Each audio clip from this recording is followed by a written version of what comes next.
الله وبركاته. بسم الله الرحمن الرحيم. الحمد لله رب العالمين، وبه نستعين على أمور الدنيا والدين. أشهد أن لا إله إلا الله وحده لا شريك له، وأشهد أن سيدنا محمدا عبده ورسوله لا نبي بعده.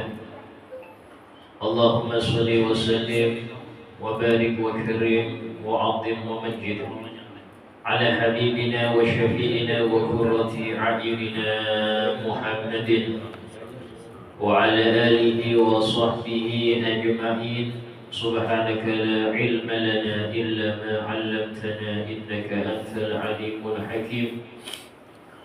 رب اشرح لي صدري ويسر لي أمري واحلل عقدة من لساني يفقه قولي وصدق لساني واهد قلبي بجاه النبي وآله. قال الله تعالى: وقل رب زدني علما.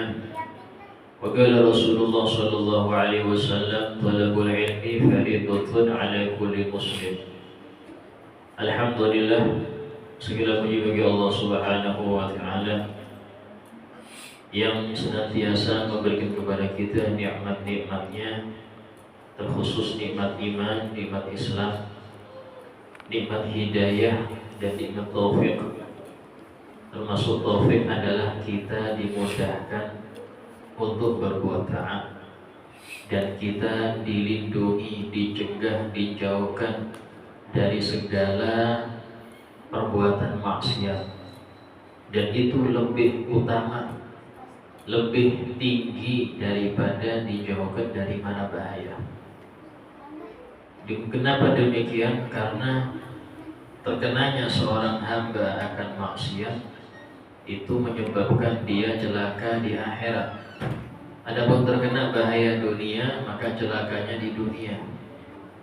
Jika dalam hal ini, jikalau boleh milih antara celaka dunia atau celaka akhirat, antara musibah dunia atau musibah akhirat, kalau disuruh milih maka kita milih yang lebih ringan.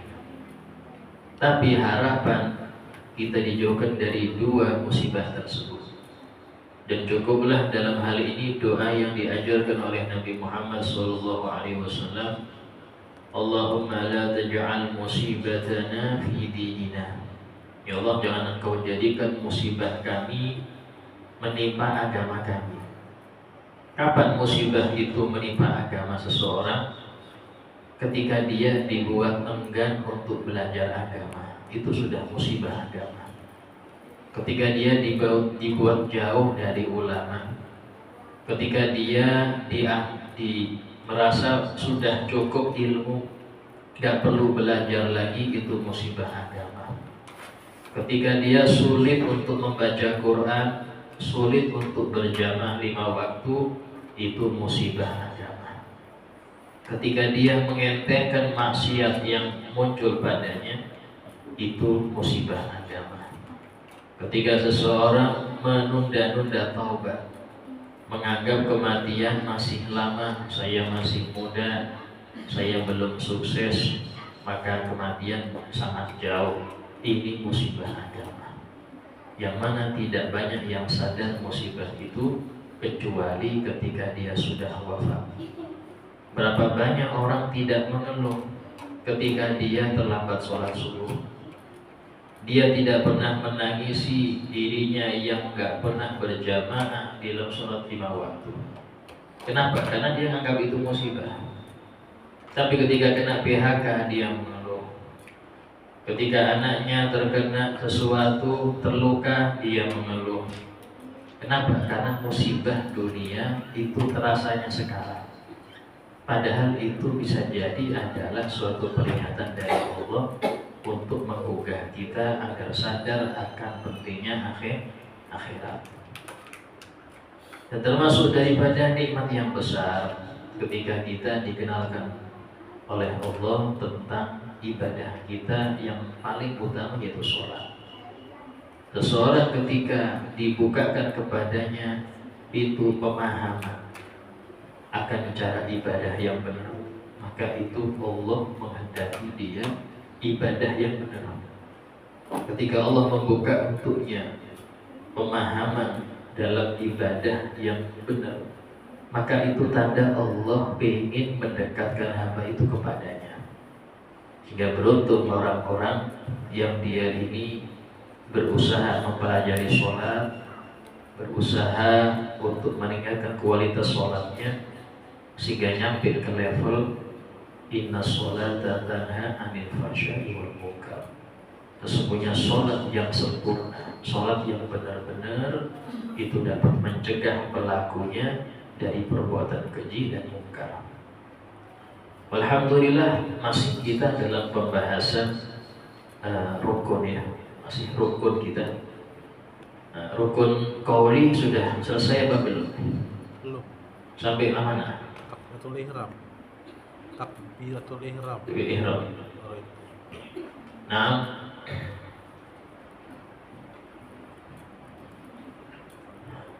ya, oh ya ini masih ada ya. Jadi kita membahas rukun yang qauli yang nomor pertama selesai itu takbiratul ihram.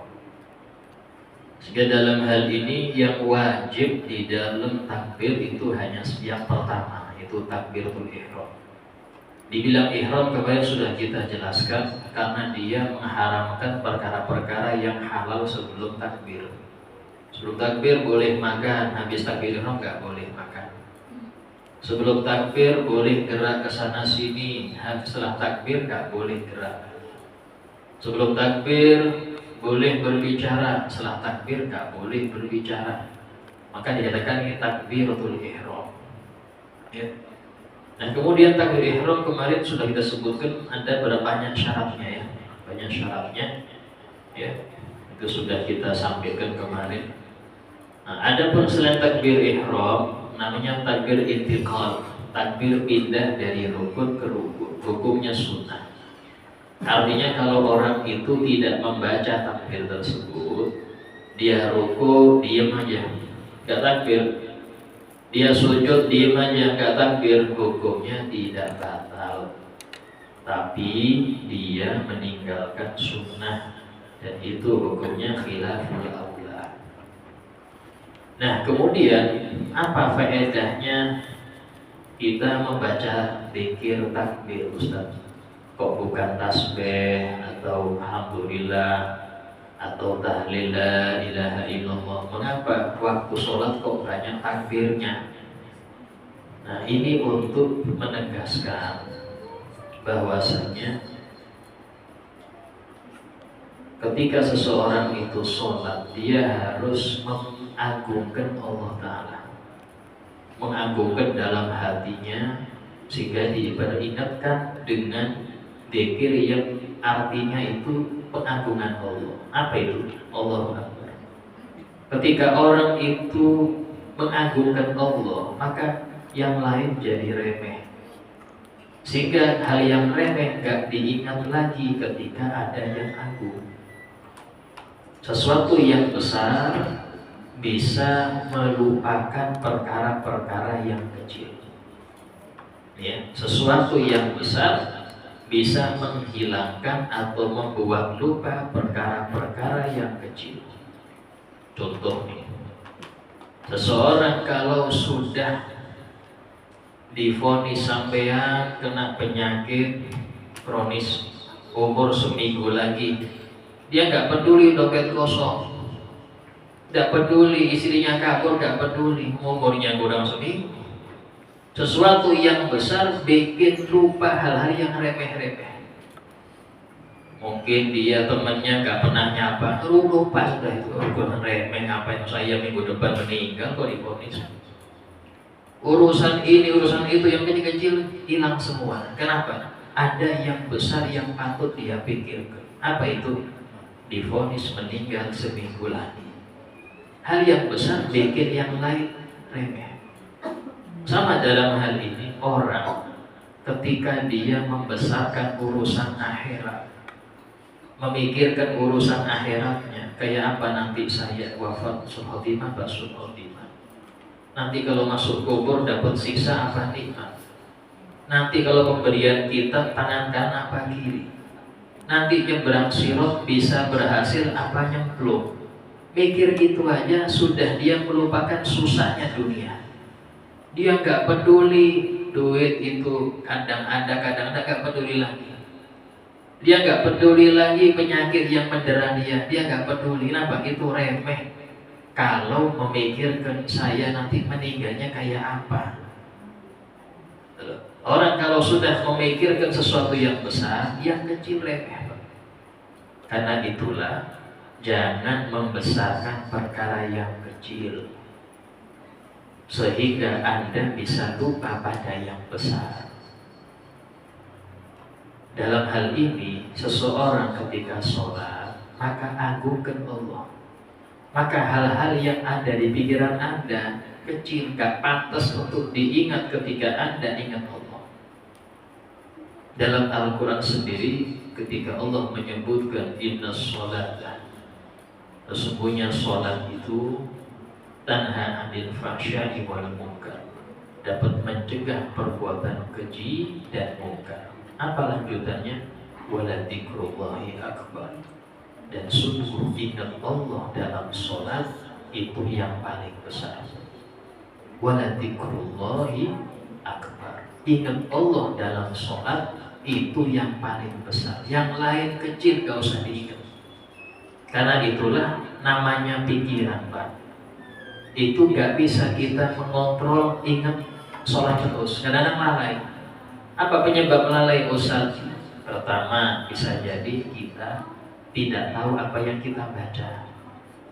Sehingga ketika Anda gak ngerti apa yang Anda baca, maka itu hanya lewat di lisan, pikiran masih kosong. Bagaimana terisi? Paham aja Anda. Sehingga lisan membaca Fatihah, pikiran kosong karena gak ngerti arti. Ketika pikiran kosong, masuk pikiran yang lain. Mikir tadi yang dilihat di WhatsApp apa, mikir tadi omongan sebelum iqomat apa, mikir macam-macam. Maka ditegur lagi, Allahu Akbar, Allah yang maha besar. Baru sadar, ya saya dalam sholat. Allahu Akbar. Waktu rukuk ngelamun lagi, ya. Sami Allahu liman hamidah, ingat Allah lagi. Sehingga dalam hal ini kita diperintahkan untuk menyadarkan hati kita setiap gerak-gerak sholat dengan Allah yang maha besar, yang lain kecil gak usah diingat.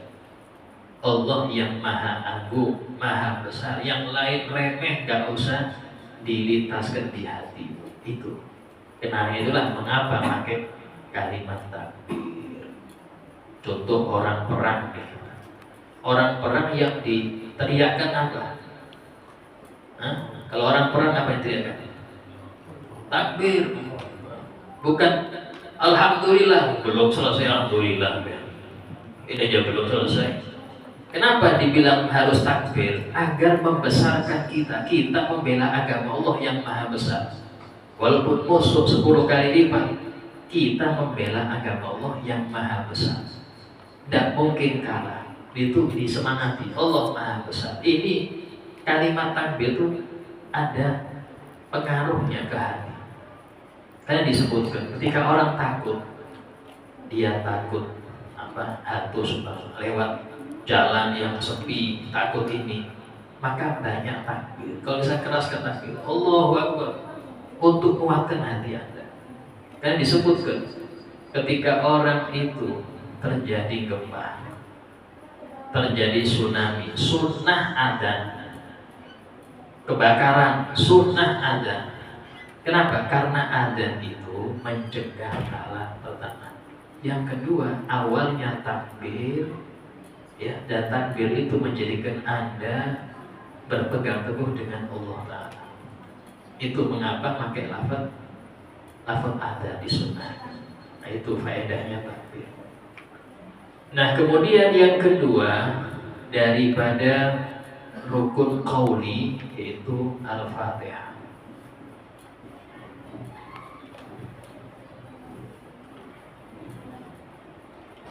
Kalau ditanya mengapa Al-Fatihah, pertama adalah dari hadis Nabi SAW.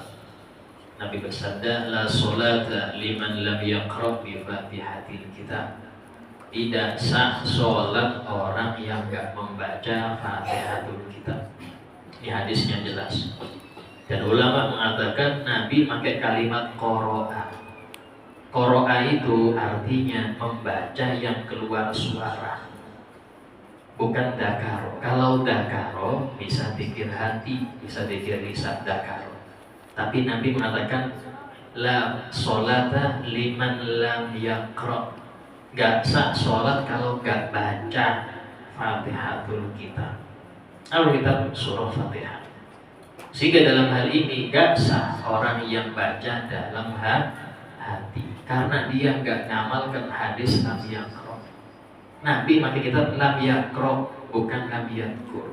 Kalau lam yadkur bisa ada kemungkinan di sini, di hati, gak baca tapi di hati.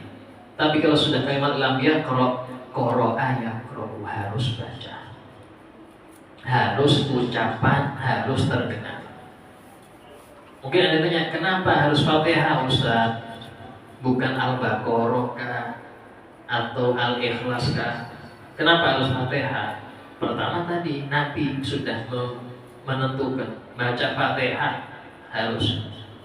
Yang kedua, kata ulama hikmahnya, karena Al-Fatihah itu mengumpulkan seluruh isi Al-Quran. Karena itulah digelari Ummul Quran. Ya, di antara namanya Al-Fatihah itu Ummul Quran. Ummu ini artinya ibunya semua surat Al-Quran itu Fatihah. Sehingga dalam hal tersebut ketika seorang membaca Fatihah, maka terwakili dia membaca surah-surah yang lain. Sehingga kata ulama mengatakan, apa hukum membaca Quran? Tidak wajib. Orang gak baca Quran mulai lahir sampai wafat tidak dosa. Tapi Fatihah wajib dia baca. Kapan? Minimal 17 kali sehari semalam. Karena rokaat 5 waktu itu 17 rokaat. Tiap rokaat wajib baca Fatihah. Itu minimal, ya. Sehingga Al-Fatihah ini satu-satunya rukun sholat yang berupa Al-Quran. Nah, syarat Fatihah Ustaz, tanya ya, syarat Fatihah. Yang pertama, syarat Fatihah yang pertama itu harus sah rukun sebelumnya, takbirnya harus sah. Ya, kalau takbir nggak sah maka Fatihah nggak sah, wajib diulangi. Yang kedua, Fatihah ini harus dibaca, minimal didengar telinga sendiri. Dan kita sudah menerangkan ya, dalam keadaan apa? Gak ada bising dan telinga normal, gak ada suara bising dan telinga normal. Kalau sudah dua ini lengkap dan bisa terdengar, cukup, gak perlu dikeraskan lagi. Ya, itu. Yang ketiga, syaratnya Al-Fatihah ya, itu harus berurutan ayat-ayatnya. Dan ayatnya 7 ayat. Ayatnya 7 ayat sesuai dengan firman Allah Ta'ala, walaqad atainaka sab'an minal mazani wal qur'anal azim. Dan sungguh kami telah menganugerahi engkau ya Muhammad 7 ayat minal mazani yang turun 2 kali. Sab'an 7 ayat, minal mazani yang turun 2 kali. Kata ulama tafsir mengatakan, jumhur mufassirin, arti sab'an minal mazani yaitu Al-Fatihah. Sungguh kami telah memberi engkau Al-Fatihah dan Al-Quran yang agung. Loh Ustaz, kan Fatihah masuk Al-Quran, kenapa kok dipisah? Ini menunjukkan agungnya Fatihah, sampai-sampai dikhususkan disebut baru Al-Quran secara keseluruhan. Kayak contoh Allah berfirman, hafidhu ala sholawat wassolatil wusta. Peliharalah, jagalah semua sholat-sholat 5 waktu, wassolatil wusta, dan sholat yang tengah-tengah. Tengah-tengah ini masuk 5 waktu. Kenapa disebutkan lagi dikhususkan. Nah, wusta ini apa Ustaz? Khilaf antar ulama. Ada yang mengatakan subuh, kalau dilihat maghrib isya, subuh, duhur, asar, tengah-tengah subuh. Ada yang mengatakan ada asar, karena hitungnya subuh, duhur, asar, maghrib, isya, tengah-tengah asar. Dan ini jumhur sahabat. Mayoritas sahabat berpendapat sholat wusta, sholat asar. Penyebab turunnya ayat sholat khauf, sholat dalam keadaan takut, itu gara-gara umat Islam mau sholat asar waktu perang, sehingga Allah turunkan cara sholat khauf ketika depan musuh. Kayak apa caranya? Itu waktu, sehingga orang-orang kafir mengatakan sabar dulu, habis gini mereka sholat asar. Yang mana sholat ini lebih mereka cintai daripada anak mereka dan istri mereka. Kenapa? Pasti ngerjakan, gawe dengan ngerjakan. Waktu itu kita serang, turun ayat menjelaskan tentang cara sholat khauf. Kapan? Waktu asar. Ada yang mengatakan tidak, wusta itu maghrib. Tuh, kenapa maghrib? Karena pertama kali sholat yang dikerjakan oleh Nabi dan para sahabat setelah turunnya perintah sholat kapan? Malam Isra. Ya. Waktu pertama kali sholat yang dikerjakan sholat duhur, bukan subuh. Karena subuh Jibril belum menjelaskan tata cara sholat. Dijelaskan kapan? Waktu duhur. Jadi kewajiban sholat di malam hari, malam Isra Mi'raj, subuhnya belum dijelaskan. Ulama mengatakan kewajiban yang belum dijelaskan tata caranya belum wajib dikerjakan. Nah, kewajiban yang belum turun tata caranya gak wajib dikerjakan. Karena itulah dalam fikih mengatakan ta'akhurul bayan an waqtil khitab la yajuz. Mengakhirkan penjelasan dari waktu perintah gak boleh. Berarti apa? Perintahnya belum wajib, wajibnya di duhur. Kalau duhur asar berarti maghrib tengah-tengah. Sampai ada kitab yang namanya Kashful Ghita fi Tafsir Sholatil Wusta. Kashful Ghita fi Tafsir Sholatil Wusta. Itu kitab kecil ya. Itu ada 40 pendapat arti sholat wusta, 40 pendapat. Al-Habib Abdullah bin Muhsin Al-Attas, Keramat Empang, Bogor, yang beliau itu ahli tafsir, mufassir Indonesia yang terkenal, Habib Abdullah bin Muhsin Al-Attas. Itu beliau mengatakan bahwasanya saya punya pendapat yang ini gak pernah disebutkan oleh ulama-ulama yang lain. Sholat wusta adalah qobliyah ba'diyah. Wusta ini qobliyah ba'diyah, karena dia tercepit antara dua sholat, duhur sama asar ada ba'diyah, asar sama maghrib ada qobliyah maghrib, maghrib sama isya ada ba'diyah maghrib dan qobliyah isya, tengah-tengah. Oh, ini ilmu wali ya. Ini ilmunya wali. Kalau katanya tafsir Isyari, terus Isyari ini tafsir yang khusus dari ilmu laduni, tidak bisa didapat di kitab-kitab tafsir, nggak dapat. Ini kalau nggak wali nggak boleh tafsirin kayak gini. Ala kulli hal, pembahasan selanjutnya. Jadi Al-Fatihah ini digelari As-Sab'ul Masani, 7 ayat yang turun 2 kali. Apa itu turun 2 kali? Yaitu turun sebelum hijrah dan turun setelah hijrah. Dibilang Makkiyah boleh, Madaniyah boleh ya. Bingung semuanya apa Makkiyah itu apa Madaniyah. Ya, yang penting dengar aja ya. Intinya ini turun 2 kali. Ya, kemudian syarat yang selanjutnya, Fatihah harus ada bismillahnya. Karena bismillah termasuk ayat dalam Fatihah. Dan sempurna ayat Fatihah menjadi 7 kecuali dengan basmalah.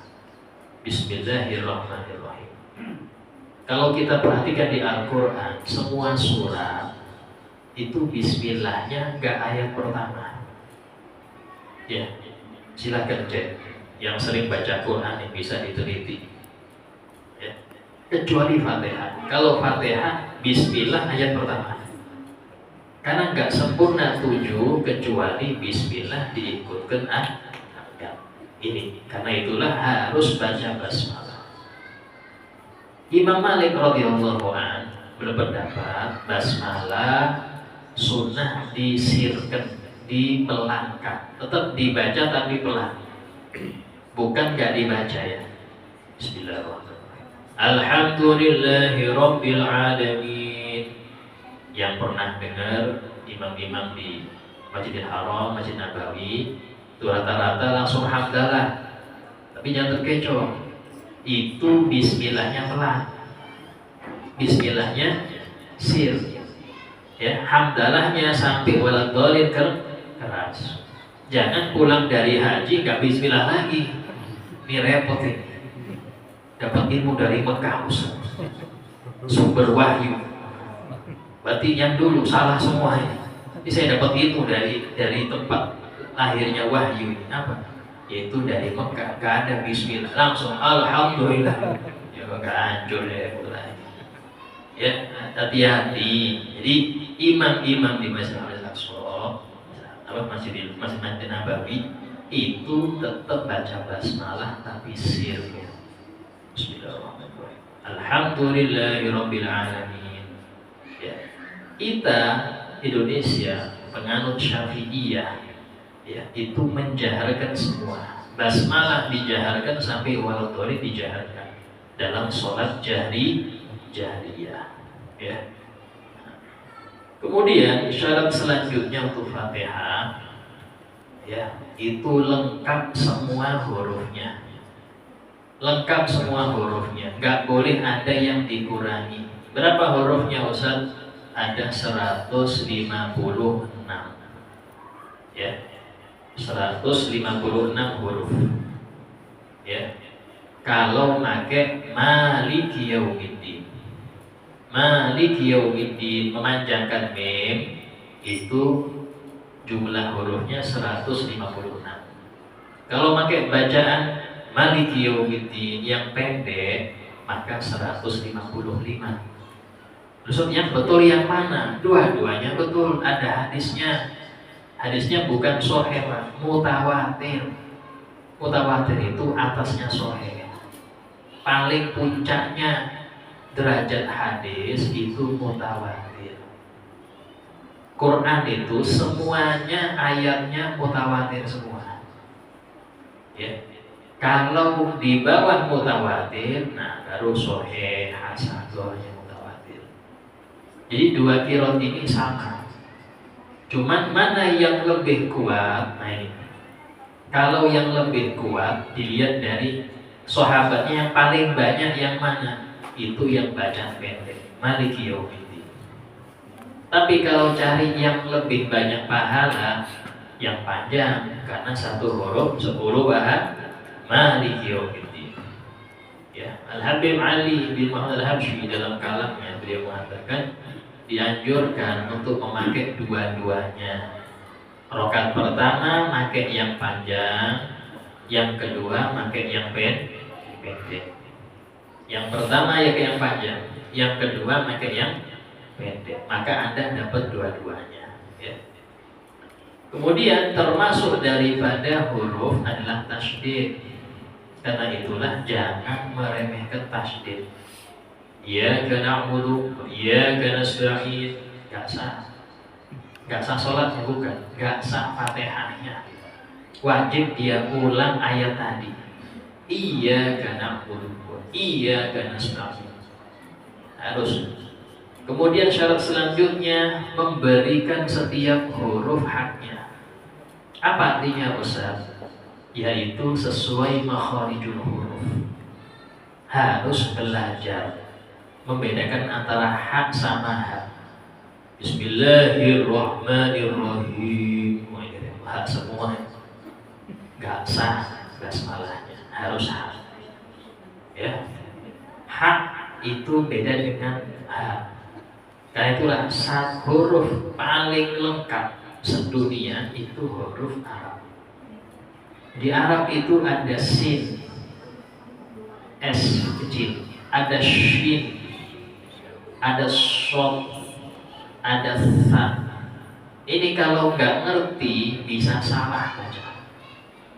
Bahkan beda huruf, beda arti.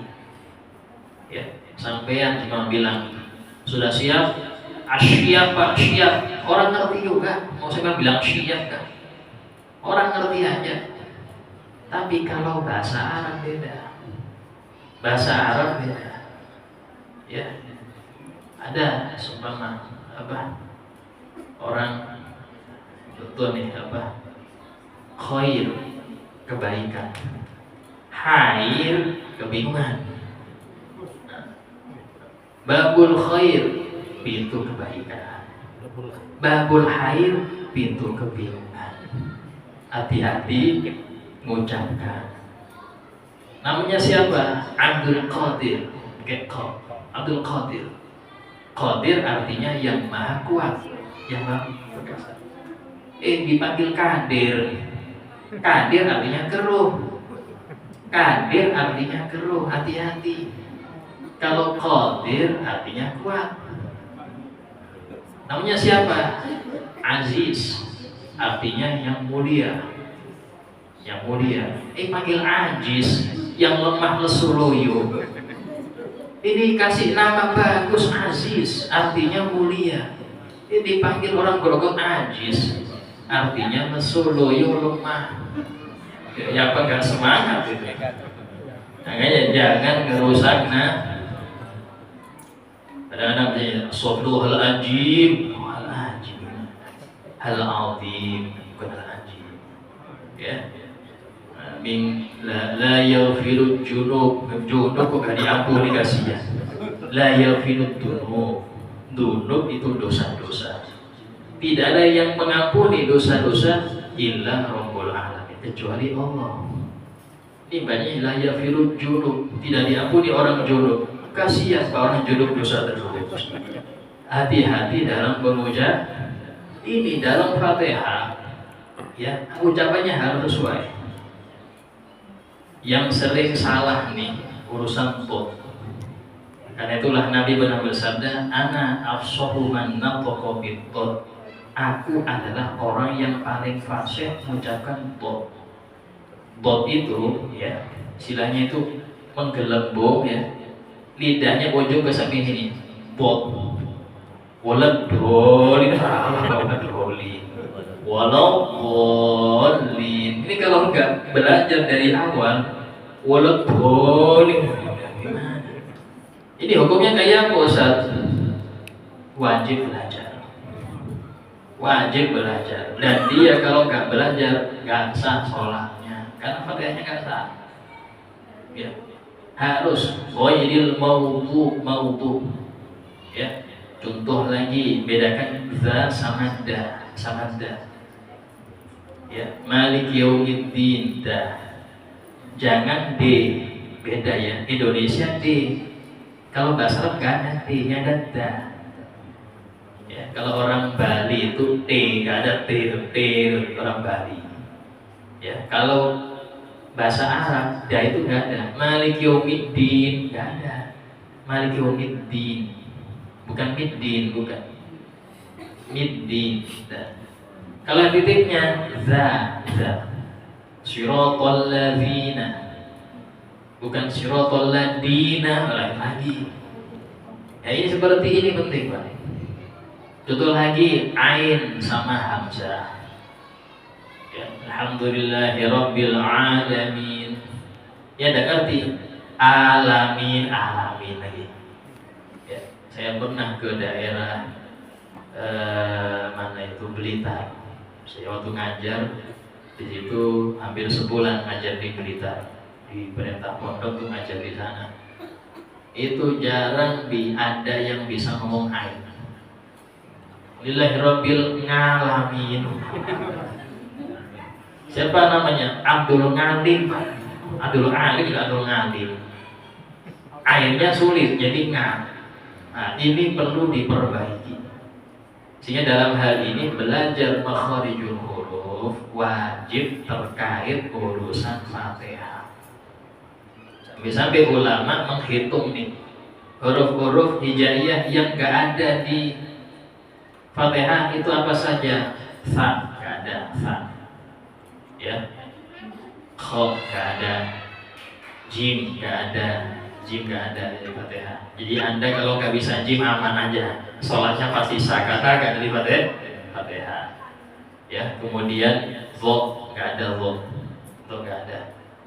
Nah, apalagi fa nggak ada di Fatihah. Ya, fa, jim, kho, zai, ya, terus apa lagi? Dho, sama tadi apa ya? Shin, ya, ada 6 huruf, nggak ada di Fatihah. Selain itu ada semua. Artinya harus Anda belajar satu persatu pengucapan huruf. Syarat selanjutnya sesuai dengan tajwid. Tajwidnya harus bisa. Karena itulah jangan malu untuk melatih Fatihah di depan ustadz atau ustadzah atau siapa, yang penting dia sudah lancar Fatihah, suruh dengarkan Fatihah. Sebab kalau orang itu baca sendiri benar semua, nggak pernah salah. Baca sendiri, coba depan orang, oh banyak salahnya ini. Mama, orang baca Quran di rumah sendiri itu benar semua, Pak. Karena gak ada yang negur, dia sendiri ya. Tapi pas tadarus, nah di situ baru 1 baris sudah 10 kan salahnya. Diingatkan terus, besok kapok gak mau ngaji lagi. Di sini saya salah terus, mending di rumah gak pernah salah saya usah. Emang betul iya, ada yang ingatkan. Karena itulah wajib belajar urusan Fatihah. Nah kemudian kalau apa yang selanjutnya itu nggak boleh ada lahan. Al-lahan al-mukhil bil makna. Lahan ini merubah harokat nggak boleh. Ya, nggak boleh merubah harokat di dalam Fatihah. Apalagi sampai merubah arti. Ya. Nah kemudian kalau nggak mampu Fatihah, Ustaz, saya nggak bisa Fatihah. Baru mu'alaf lah, baru masuk Islam. Apa bisanya sampai Al-Baqarah aja Ustaz? Fatihah nggak bisa, Baqarah lancar. Tapi ayat pertama aja, alif lam itu yang bisa. Nah kalau dia nggak bisa Fatihah, cari 7 ayat penggantinya. Ya, diganti dengan 7 ayat pengganti Fatihah. Yang hurufnya jumlahnya nggak kurang dari jumlah huruf Fatihah. Berapa huruf Fatihah tadi? 156. Berarti cari 7 ayat yang jumlah hurufnya nggak kurang dari 156. Kalau kurang berarti 8. Kurang lagi 9. Yang penting jumlah hurufnya nggak kurang dari Fatihah. Saya cuma bisa Bismillahirrahmanirrahim, yang lain gak bisa sudah.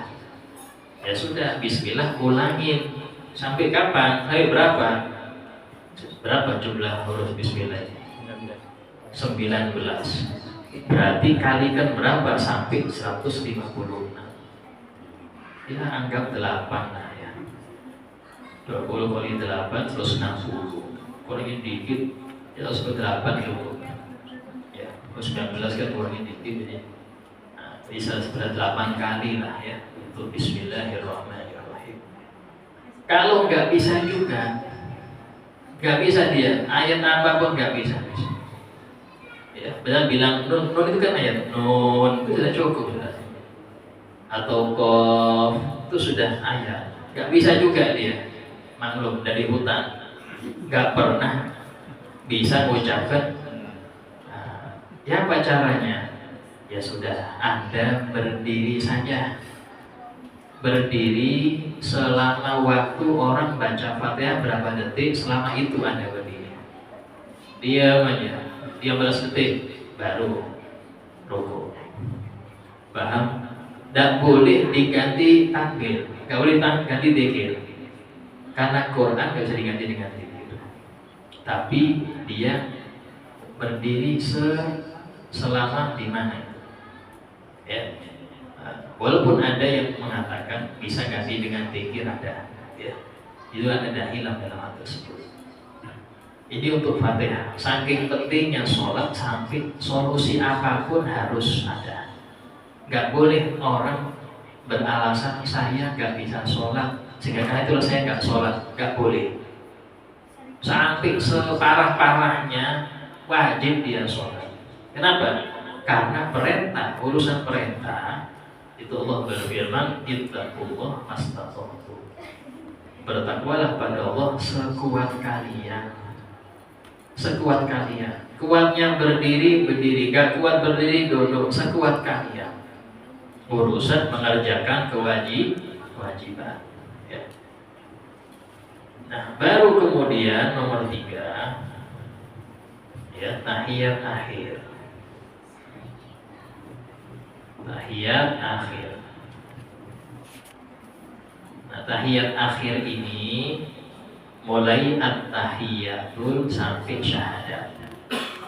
Ya, adapun ucapan as-shalawatut thayyibat al-mubarakatuh thayyibat itu sunnah.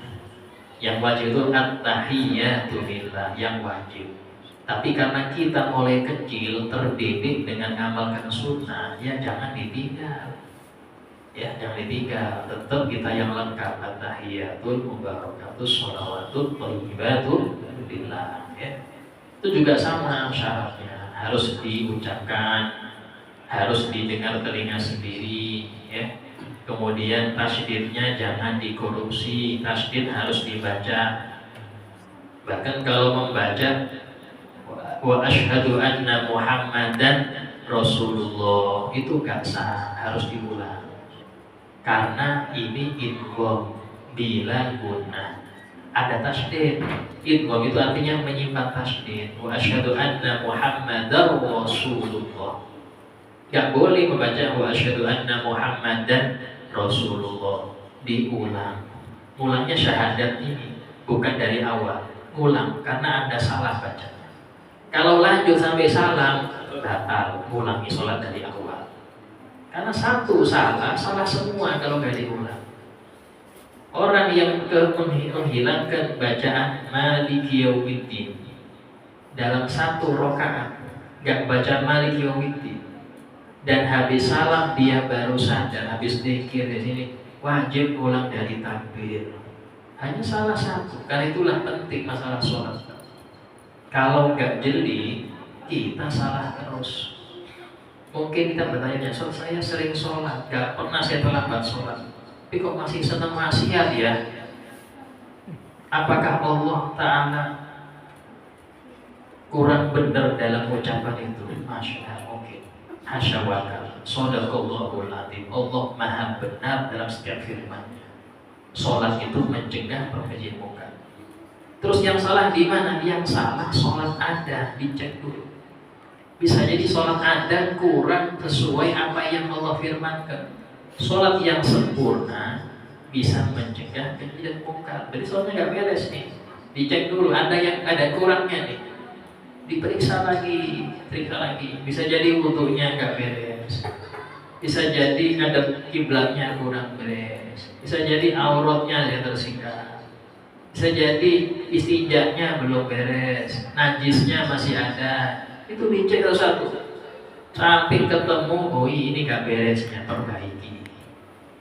Kalau sudah Anda ngecek dari awal sampai akhir nggak ada kurang, maka tunggu. Janji Allah pasti akan terlaksana. Apa itu? Sholat Anda bikin Anda jijik dengan maksiat, bikin Anda emoh dengan kemungkaran.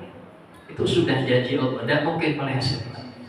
Tidak mungkin meleset. Ada seorang sahabat yang mengadukan saudaranya, ya Rasulullah, saya punya saudara ini sering minum khamar, gak pernah berhenti. Kata Nabi, dia ahli sholat. Iya ya Rasul, kata Nabi, satanhahu sholatuh. Oh, sholatnya nanti akan mencegah dia dari minum khamr. Kan satu tenang aja, ada waktunya dia berhenti. Cuma ditanya satu aja Nabi, dia sering sholat. Karena itulah separah-parahnya kita, atau anak kita, atau tetangga kita, separah-parahnya dia, ingatkan sholat saja. Kalau sudah sholat yang benar, ikut pengajian tentang sholat, caranya sholat ngerti, apa yang syarat Fatihah kayak apa, syarat ruku kayak apa, paham dia, kerjakan sesuai ini, gak lama berhenti dia dari masjid.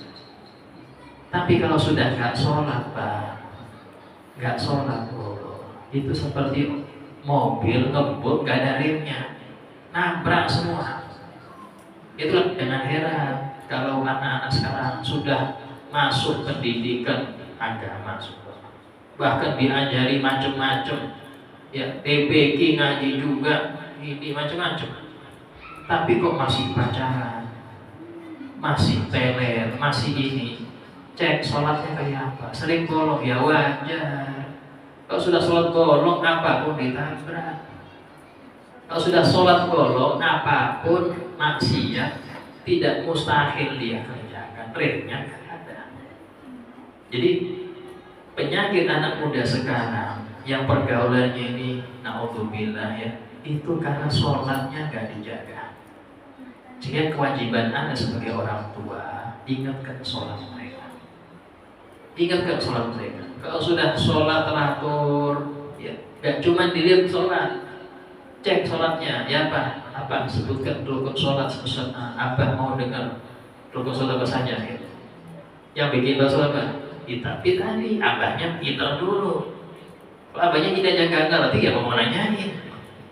Ini dulu ngertiin, bisa nggak tanya? Ya apa cara ngerti ini Ustaz? Biar lengket, diamalkan. Sesuatu itu kalau diamalkan, Anda nggak perlu ngapal, itu sudah terekam semua sih. Kalau sudah Anda ngamalkan sesuai ini, tinggal nanti tanya ke anak gampang. Karena dia mengerjakan apa yang Anda kerjakan. Kan nggak sulit seperti itu ya. Nah itu tahiyat akhir. Ya. Terus yang keempat, ya, sholawat pada Rasulullah SAW. Nah, sholawat ini minimal Allahumma sholli ala Muhammad, minimal, paling simpel. Langsung salam, sah sudah. Ya, tapi tadi kita dicari yang sempurna. Apa itu? Sholawat kepada keluarga wa ala ali sayyidina Muhammad. Ya, kemudian pakai sholawat yang sering dipakai oleh Nabi, apa? Ibrahimiyah. Allahumma sholli ala sayyidina Muhammad kama sholli ala sayyidina Ibrahim, sampai di tengah itu majid. Ini paling sempurnanya sholawat yang dibaca di dalam sholat. Ya, jangan ditinggalkan. Kalau memang Anda tergesa-gesa, ya, waktu sempit, yang minimal sampai wa ala ali sayyidina Muhammad baru salam. Minimal. Ya, jangan ditinggalkan sholawat kepada keluarga Nabi. Orang yang enggak membaca sholawat kepada keluarga Nabi di tahiyat akhir, sujud sahwi. Ya, daripada itu Anda tinggal nambah aja, maka enggak perlu sujud sahwi lagi. Ya. Yang terakhir, salam. Insyaallah kita bahas yang akan datang. Ada pertanyaan, silakan.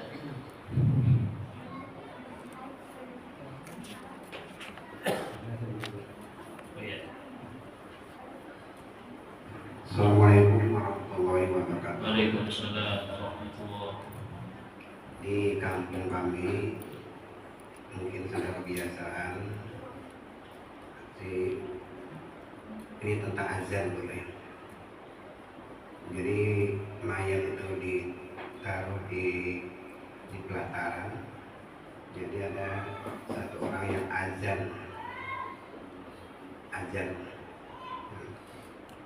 Itu yang baru-baru ini kita melihat di sana. Nah kemudian ada juga pada waktu mau menguburkan mayat itu, mayat sudah masuk ke dalam kubur, azan juga di situ. Yang kami tanyakan bagaimana hukum itu, Bro. Terima kasih. Jadi dalam hal ini menghadani mayit ketika di liang lahat itu dikiaskan dengan menghadani bayi ketika baru lahir. Sebagaimana bayi itu berpindah alam dari alam janin ke alam dunia, maka diadani. Maka orang meninggal ketika berpindah alam dari alam dunia ke alam barzah dia ada. Ini dari kiasnya. Waktu paling afdol sebagaimana amalan para salaf itu di waktu sudah di liang lahat, ya, bukan sebelumnya. Di liang lahat sudah diletakkan, dia dibalikkan ke sebelah kanan ngadep kiblat, baru diadani di situ. Ya. Karena itulah patokan seseorang itu ketika mau mengamalkan sesuatu itu dengan tiga saringan.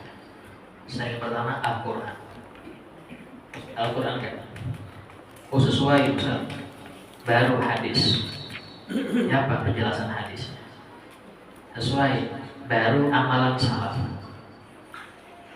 Kalau tidak sesuai, nggak usah. Amal salaf. Ini dijelaskan oleh Abi Haddad dalam salah satu qasidahnya. Walzam kitabullah wattba' sunnatan wabda' hadakallah bil asnaf. Ya. Lazimilah kitabullah Al-Quran. Isinya jangan sampai Anda melenceng. Baru ikutin sunnah. Apa itu sunnah? Apa yang dikerjakan Nabi dan apa yang diperintah. Baru kemudian ikuti bil aslafi dengan para salaf. Kalau sudah tiga ini dapat, maka amal itu mabrur, amal yang diterima.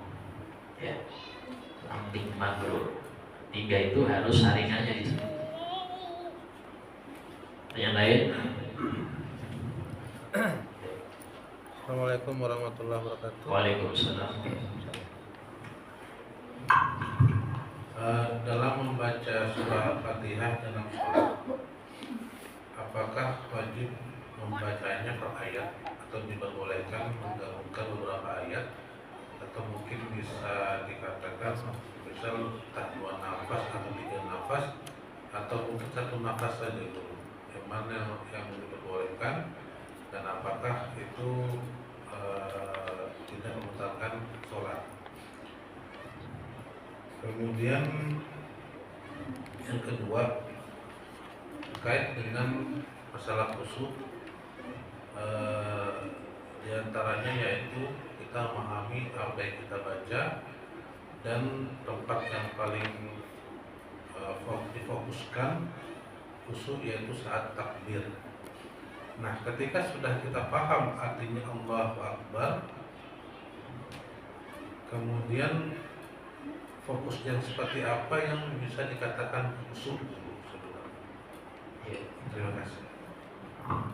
Ya, yang pertama membaca Al-Quran secara global itu disebutkan oleh Siti Aisyah bahwasanya Nabi itu kalau baca Quran ayatan-ayatan, seayat-seayat, seayat berhenti secara umum. Tapi kalau dalam amaliyah beliau baca Fatihah itu ada riwayat Nabi itu baca senafas. Ya, sehingga boleh memakai dipisah-pisah, boleh menggabungkan 2 ayat 3 ayat sekali nafas, boleh juga sekali nafas dalam 7 ayat, silahkan. Tidak ada pengaruh kita. Hanya saja ulama tajwid ya dalam kitab apa namanya itu masalah tajwid itu disebutkan pembahasan masalah pembacaan ta'awud, membaca surat ya, kemudian basmalah dengan surat. Itu urusan nanti antara Fatihah dengan basmalah, surat yang kedua dengan suratnya itu dibahas di situ. Artinya di sini kalau dia membaca digabung langsung, ghairil maghdubi 'alaihim waladdallin, bismillahirrahmanirrahim, qul huwallahu ahad, itu gak apa-apa. Ya, menggabungkan langsung. Ini tanpa amin ya. karena amin sunnah. Kalau dia membacanya menggabungkan akhir surat pertama dengan basmalah, tapi memisah basmalah dengan surat kedua, nggak boleh. Karena seakan-akan bismillah masuk ayat pertama. Bismillahirrahmanirrahim. Qul huwallahu ahad, nggak boleh. Tapi kalau dia menggabungkan bismillah dengan surat kedua, memisah dari surat pertama, nggak apa-apa. Waladhdallin.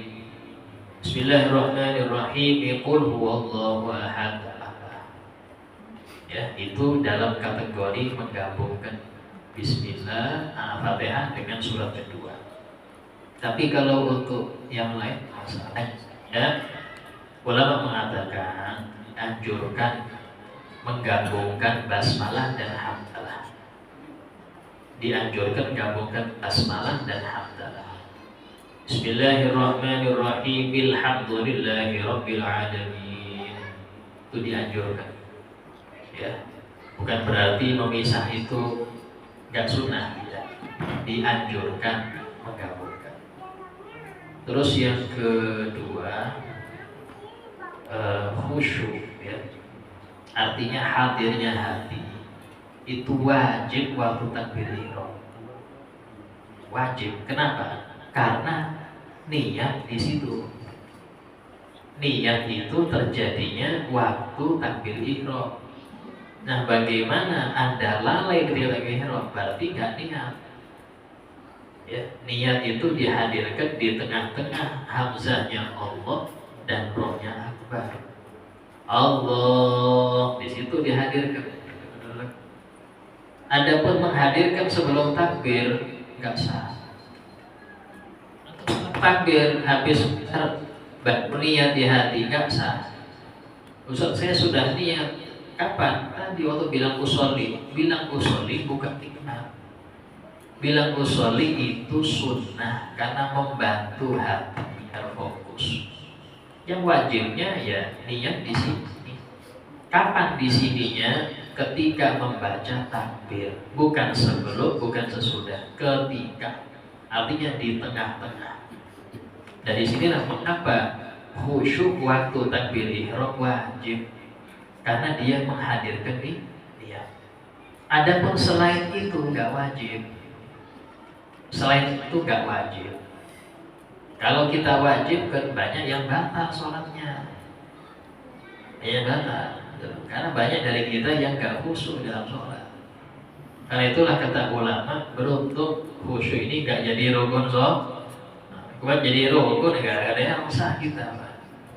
Hanya saja Imam Ghazali mengatakan, kalau kita gak bisa khusyuk seluruhnya, minimal di beberapa titik jangan sampai gak khusyuk. Untuk mendapatkan minimal kesempurnaan sholat, bukan kesempurnaan full, minimal. Kapan itu? Pertama waktu takbir ihram.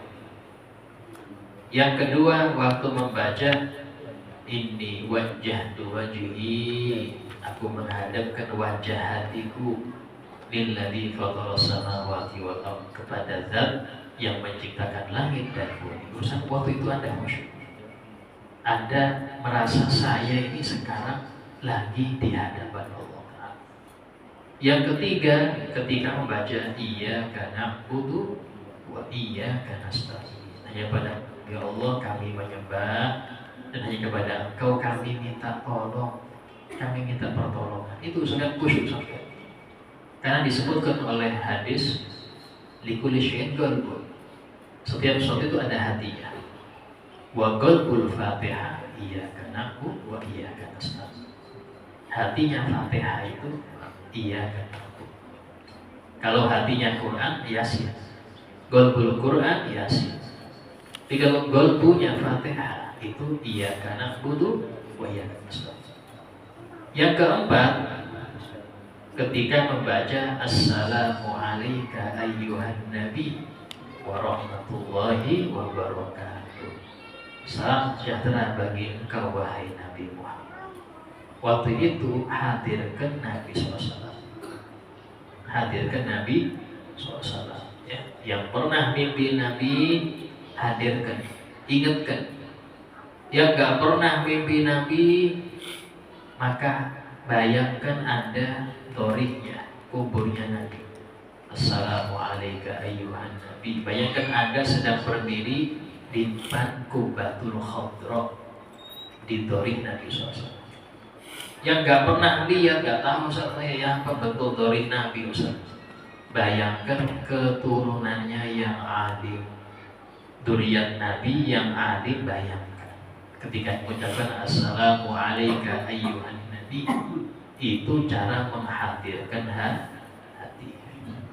Ya, minimal di 4 ini. Jangan ada lalai, minimal. Nah, insyaallah biar kita dapat semoga bermanfaat. Dan mari kita membaca sholawatnya ya. Bismillahirrahmanirrahim. Allahumma sholli ala sayyidina wa maulana Muhammadin khairil bariyah. صلاة تسلمنا بها وتسلم أهلنا وأولادنا وأقرباءنا وأحبابنا ومعلمينا ومتعلمينا وأصدقاءنا وجيراننا وتسلم بيوتنا ومساجدنا ومدافننا ومدارسنا ومزارعنا ومكاتبنا وجميع محلاتنا وأموالنا من شر زلزلة الأرض وحركاتها ومن شر الأقطار والرياح والصواعق وغيرها ومن شر السيارات والطائرات والبواخر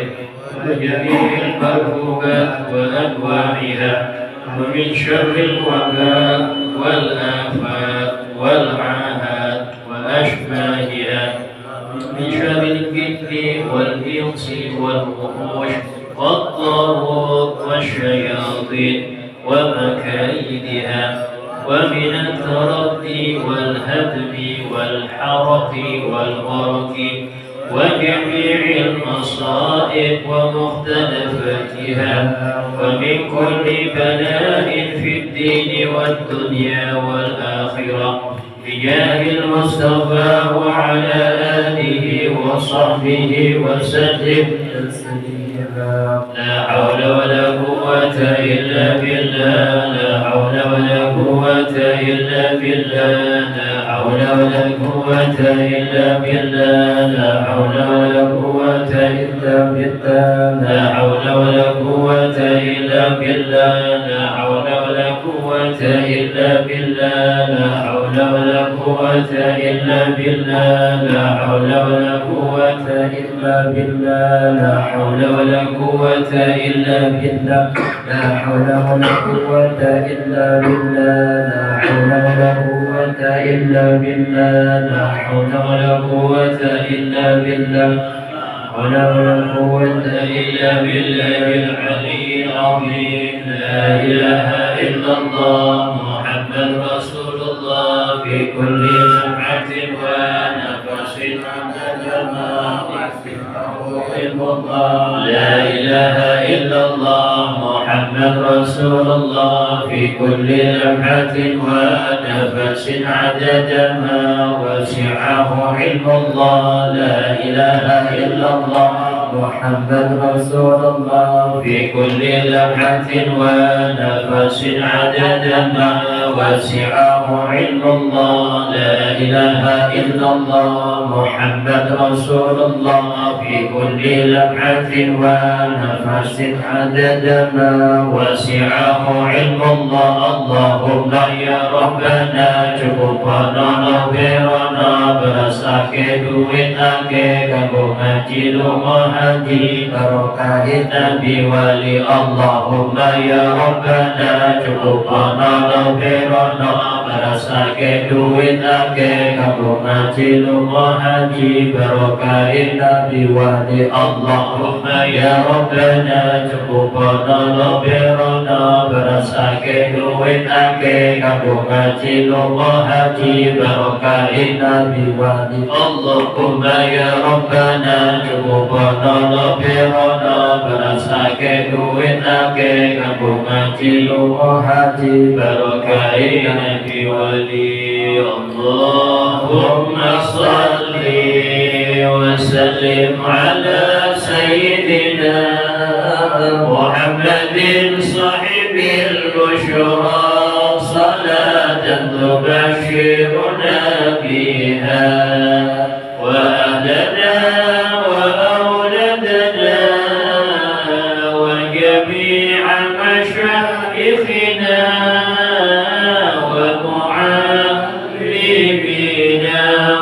طلبتنا وطالبتنا من يومنا هذا إلى يوم الآخرة اللهم صل وسلم على سيدنا محمد صاحب البشرى صلاة تبشرنا بها وأهلنا وأولادنا وجميع مشايخنا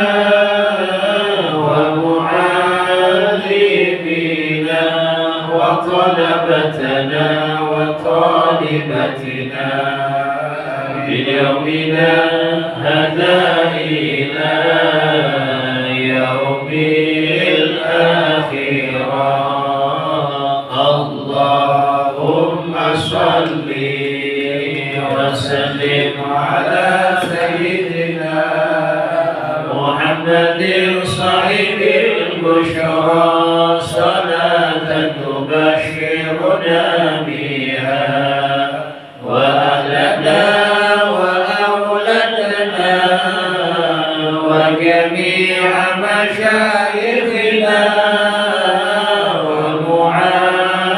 ومعلمينا وطلبتنا وطالبتنا من يومنا هذا إلى يوم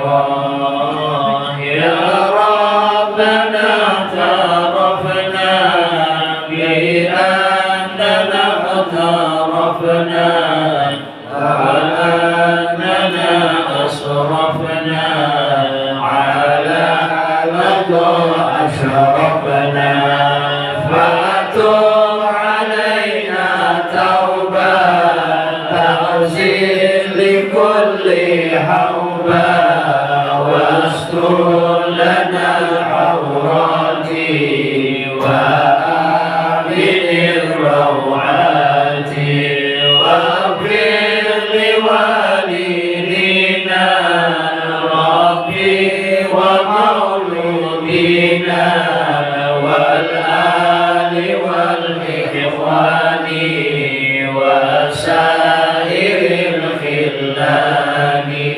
وكل ذي محبة أو جيرة أو صحبة والمسلمين أجمع آمين ربي فاسمع فضلا وجودا منا لا باكتساب منا بالمصطفى الرسول نعطى بكل سول بالمصطفى الرسول نعطى بكل سول بالمصطفى الرسول نعطى بكل سول صلى وسلم ربي عليه عجل حبي وآله وصحبه الحق عدد كشف الصحب والحمد لله في البر والتناهي حمدا كثيرا دائما محبة النسائي سبحان الله وبحمدك أشهد أن لا إله إلا أنت أستغفرك وأتوب إليك. السلام عليكم ورحمة الله وبركاته. وعليكم السلام ورحمة الله تعالى وبركاته.